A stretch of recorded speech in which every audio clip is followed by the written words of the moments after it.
ফুচকা খেতে আমার দারুণ লাগে বন্ধুরা। একসাথে অনেকগুলো ফুচকা আমি খেয়ে নিতে পারবো। আমার মনে হয় এমনকি এমন মেয়েরা নেই যারা ফুচকা খেতে ভালোবাসে না।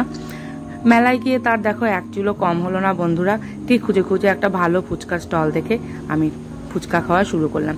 আমার সাথে ও ফুচকা খেয়ে নিল, যেহেতু নিরামিষ মেলা টেলায় গেলে পারে বাইরে রাস্তাঘাটে বেরোলে অন্য কিছু তো খায় না, দেখে দেখে তার জন্য আমাকে বেছে নিতে হলো নিরামিষ একটা ফুচকার দোকান, যেখানে সম্পূর্ণই নিরামিষে সবকিছু পাওয়া যায়। তো বন্ধুরা ও অনেক কটা ফুচকা খেয়ে নিয়েছিল মেলায় গিয়ে, আর কিছু মেলায় ও খায়নি। আমাদের তো অনেক কিছুই ছিল মেলাতে আমাদের খাওয়ার জন্য আর কি। তো ওর তো শুধু ফুচকা ছাড়া মেলায় আর কিছুই পাওয়া যায় না। হ্যাঁ, জিলেপি আছে, আরও অনেক কিছু ছিল মিষ্টি জাতীয়, বাট ওর সুগার দেখে ও কোনো কিছুই ওর এগুলো খাওয়া হয়ে ওঠে না আর কি বন্ধুরা। তো ফুচকা খাওয়া শেষ করে দেখো আমরা চলে আসলাম এগরোলের দোকানে। ও তো মেলায় ঘুরে ঘুরে বেড়াচ্ছে। মেলাটা ফাঁকা ছিল দেখে আমাদের খুব একটা অসুবিধা হয়নি, আমরা রিল্যাক্সে মেলা ঘুরে বেরিয়েছি।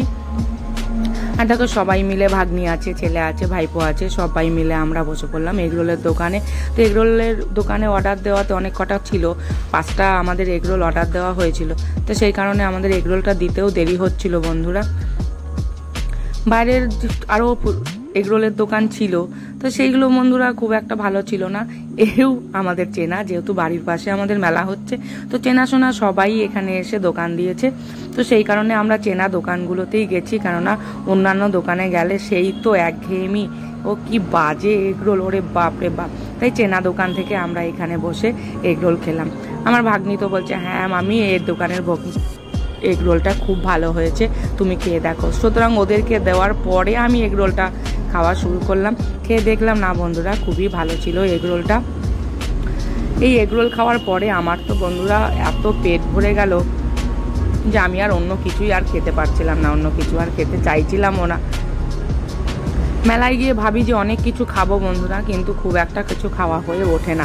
আমরা ওদিকে এগরোল খাচ্ছি, এদিকে তো এ দেখো বসে পড়েছে দোকানে। কিছু তো কিনবে না, শুধু দোকানে দেখে যাবে এটা ওটা সেটা। কেনার বেলায় কিছু নেই, যদি বলি কিছু একটা কিনে দাও তো হয়ে গেল, তার বেলায় কিছু হবে না।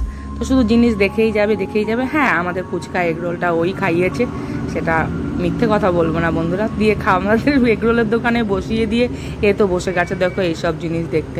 কিচ্ছু কিনবে না, শুধু দেখবে, দাম করবে, ব্যাস ঘুরবে ঘাড়বে চলে যাবে। মেলা থেকে খুব একটা কিছু কিনতে চায় না, কিন্তু আমি মনে করি মেলায় আমাদের অনেক কিছু কেনার আছে, কম দামে আমরা অনেক কিছু পেয়ে থাকি মেলায়। আমি তো মেলায় আসলে টুকিটাকি অনেক জিনিস কিনি, সংসারের জিনিস থেকে শুরু করে বন্ধুরা সমস্ত জিনিসই আমার প্রায় মেলা থেকে অনেক কিছুই কেনা হয়ে যায় আর কি। তো ভেবেছিলাম যে হ্যাঁ মেলা থেকে আমি কিছু কাপ প্লেট কিনবো, তো সেগুলো আমার কেনা হয়নি। যেগুলো দেখছিলাম অনেক খেলনার দোকান ছিল, অনেক কিছু ছিল। আমার তো খুব ভালো লাগলো যে খরগোশগুলো ছিল, এত আমার তো পছন্দ হলো, কিন্তু এত দাম বলছিল। একটা জিনিস কি বন্ধুরা, হ্যাঁ 20 টাকা 30 টাকা যেগুলো লেখা থাকে মেলায় দোকানগুলোতে, সেগুলোর দাম ছাড়া অন্যান্য জিনিস একটু দাম বেশিই নেয়। তো আমার সাদা খরগোশগুলো দেখতে পাচ্ছ বন্ধুরা, ওই খরগোশগুলো আমার খুব পছন্দ হয়েছিল। তো আমি দাম করছিলাম খরগোশগুলো। ছোট খরগোশটা বলছিল 100 টাকা, ওগুলো বলছিল 150 টাকা করে। তো আমার সাদা খরগোশটা খুব পছন্দ হলো, কিন্তু দাম যেহেতু কমালো না, সেই কারণে আমার সাদা খরগোশটা নেওয়া হলো না বন্ধুরা। আমার খুব খুব খুব ভালো লেগেছিল, মনে তো হচ্ছিল দিয়ে চটকাই। এক একটা পুতুল এরকম আছে দেখলে পারে, যার না মনেই হয়ে যায় যে হ্যাঁ বাড়িতে নিয়ে যাই। আমার ছেলে বললো থাক মা, নিতে হবে না, এত দাম বলছে যেহেতু। তো আমরা যেহেতু এখানে চলে আসলাম বন্ধুরা, আরও যেখানে দেখো 10 টাকা 20 টাকা, তোমাদের আগেই বললাম যে সেই সব দোকানগুলোতে আমি খোঁজ করি যে আমার পছন্দের কিছু পাওয়া যায় কিনা। আমি কিছু হাতের ব্র্যান্ডের ছিলাম, যেহেতু আমি নেব না, নেওয়া হয়েছিল আরেকজনের জন্য আর কি। তো সেই কারণে ব্র্যান্ডগুলো আমি পছন্দ করে নিলাম। এই ব্র্যান্ডগুলো আমি কিনেছি, খুব একটা দাম নয় বন্ধুরা, 15 টাকা 12 টাকা করে দাম, তো খুব একটা দাম নয়। আমি বেছে বেছে 3টে ব্র্যান্ড আমার পছন্দ হলো, তো আমি 3টে ব্র্যান্ড আমি নিয়ে নিলাম। হ্যাঁ, সবাইকে নতুন বছরের শুভেচ্ছা বন্ধুরা। সবাই এই নতুন বছরে ভালো থেকো।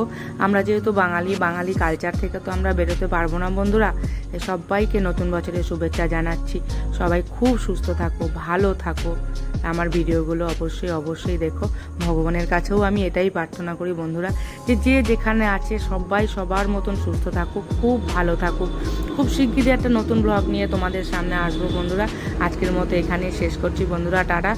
আর হ্যাঁ, আমার এই ব্যান্ডগুলো কেমন লাগলো বন্ধুরা তোমরা একটু প্লিজ কমেন্ট করে জানিও, ঠিক আছে।